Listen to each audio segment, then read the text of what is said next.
самый качественный. Шәһәрнең Карл Маркс урамында урнашкан җәмәгать судьялары бинасында бүгенге көндә ремонт эшләре тулы көченә бара. Тышкы фасад белән бергә бинаның ички ягы да тулысынча яңартыла. Түбә алыштырабыз бу зданиедә, түбә искерәйгән инде. Аннары перегородкалар, фасад алыштырабыз. Интерьерное решение яңа була, коммуникациялар полностью яңа була, электричество, сулар, канализациялар, вот. И тышкы яктан барысында яңасы була. Какой-то в одном стиле, наверное, чтобы подрядчики знают, ваши все эти информационные, там вывески, все только красиво.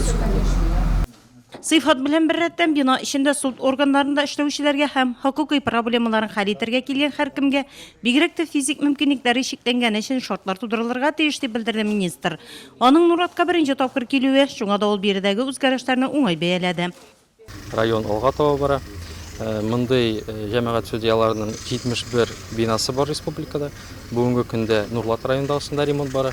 2 җәмәгать судьясы монда яхшы комфорт условияларда эшләячәк ремонт биткәч.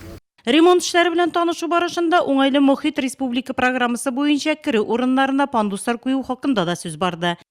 Мы при производстве Капитан ремонт үткәргән вакытта судка килүче физик мөмкинлекләре чикләнгән гражданнар турында да уйлап җитәбез. Шул рәвештә биредә пандуслар куелачак. Физик мөмкинлекләре чикләнгән кешеләр суд бинасында үзләрен әйбәт хис итә алсыннар өчен барысы да эшләнәчәк. Җәмәгать судьялары бинасында барган төзекләндерү эшләренә министр Рөстәм Заһидуллин уңай бәя бирде.